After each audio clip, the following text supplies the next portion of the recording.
It might be hard to hear because of the wind, but the other video I just made about an hour ago, I went to another spot, beautiful spot, where I walked on. But I got some brothers out here, and they invited me to come see them, and I asked if they wanted to share. Now, one day, Ray, I want Ray to tell, he's got a very interesting story, and no, but look, Furman, who's not here now, but maybe he'd be around later. But I learned from Ray, just from the few times I've talked to Ray, that he learned solace. Now in his life, he learned how to be at peace with himself, contentment. That's very important to me.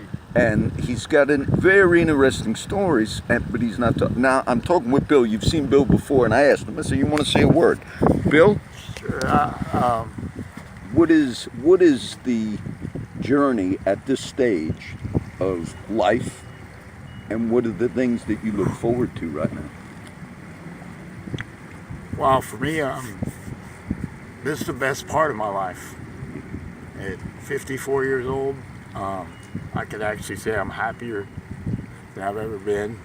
You see where I live? You can show them my. Yes, and I got show 'em another. my dwelling. This is where I live. I got another friend in there. And I wanted to say hi I got to, my but best friend in there.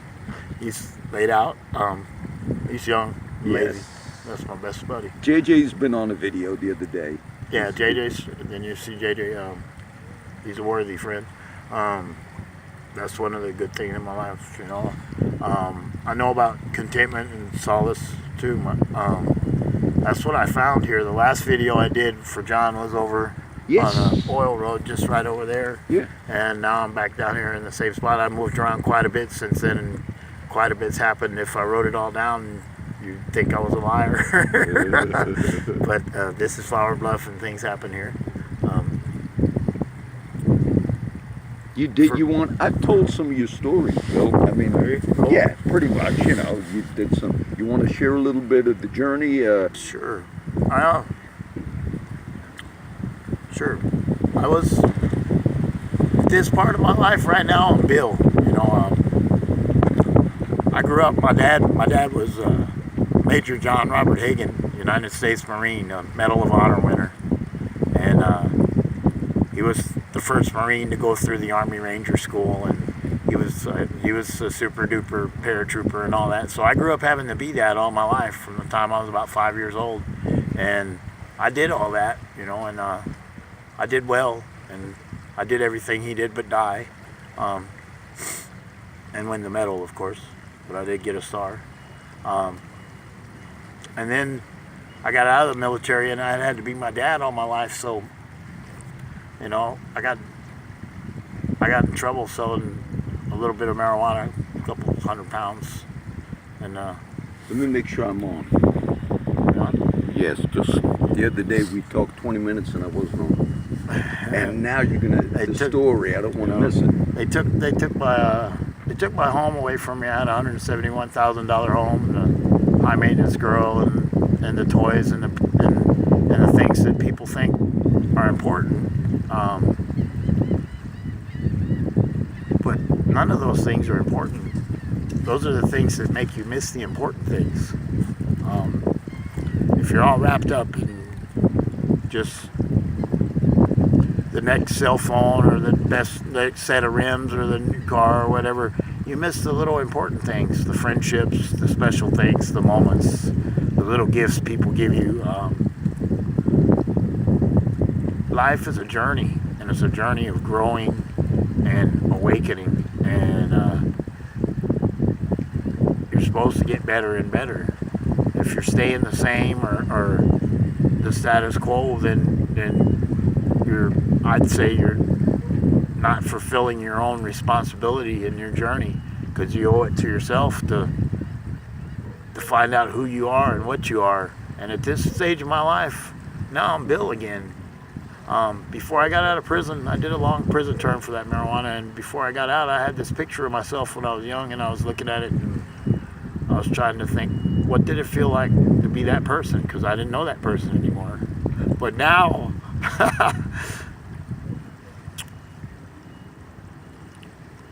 yeah, I was always military Bill or prison Bill, and now I'm just that Bill again in that picture. You know, I ride a 20-inch bicycle, and I ride it well, and that's my joy right there. And I'm just, you know, and as far as what I look forward to, man, I look forward to every moment, because every moment we're blessed, man, and I look forward to the next ones, to see what's coming next. You know, for any of you out there that are depressed or down or blue or have things, hardships, always remember the hope for tomorrow. When you look out the window and the sun's shining and there's an adventure out there, there's something for you. And today's only, you know, live in every moment. Don't get in a hurry because you miss stuff. Yes. That's it. Live in every moment. Now, hopefully you guys can hear, because when it's windy, sometimes it's hard. I want to make a note that came to my mind. You know, I've done a lot of videos with a lot of my friends that you have seen.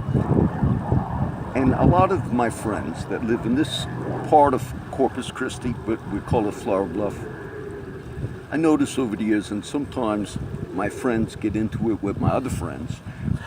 Many cases, okay? I'm not just talking about anything right now. It's the bluff. But what I tell the guys is it's almost like a family. And Bill was mentioning something on the video. He said how he wanted the other people to know, look, you all are my friends.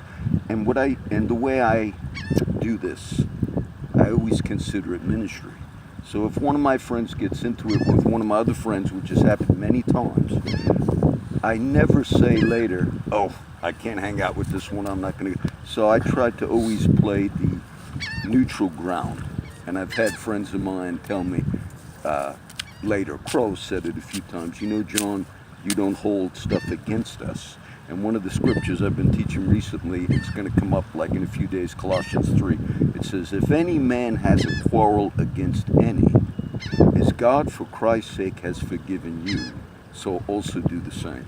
And sometimes we don't want to forgive because we have a right to be angry, or we have a right to hold a grudge, but we lay that right down. That's what that verse is teaching. So I wanted to end with that. I'm going to cut it short. That way you just really hear Bill's testimony. Someday I want Ray to tell his story because it's very interesting when I met Ray. I was going to say, look, he's got a very interesting story. And if JJ was up and out, I'd have him say hi, but he's done that already. Right? That's short. Look, this is a beautiful spot here.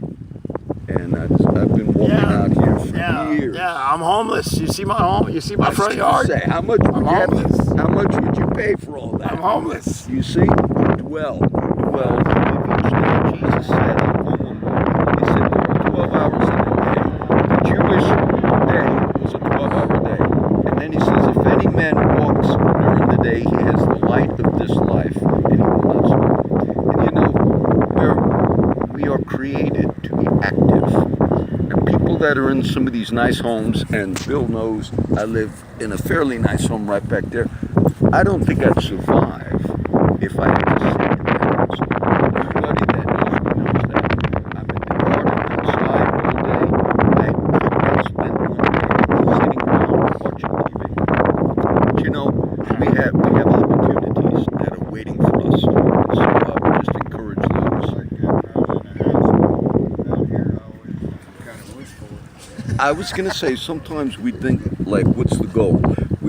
But I'll tell you, it's not satisfying to just sit back and to say, okay, now, whatever, I'm retired, or, no, you got to be active. All right, that's it. I want you to hear that, because one day I'll have Ray share his story. It's very interesting. God bless everybody.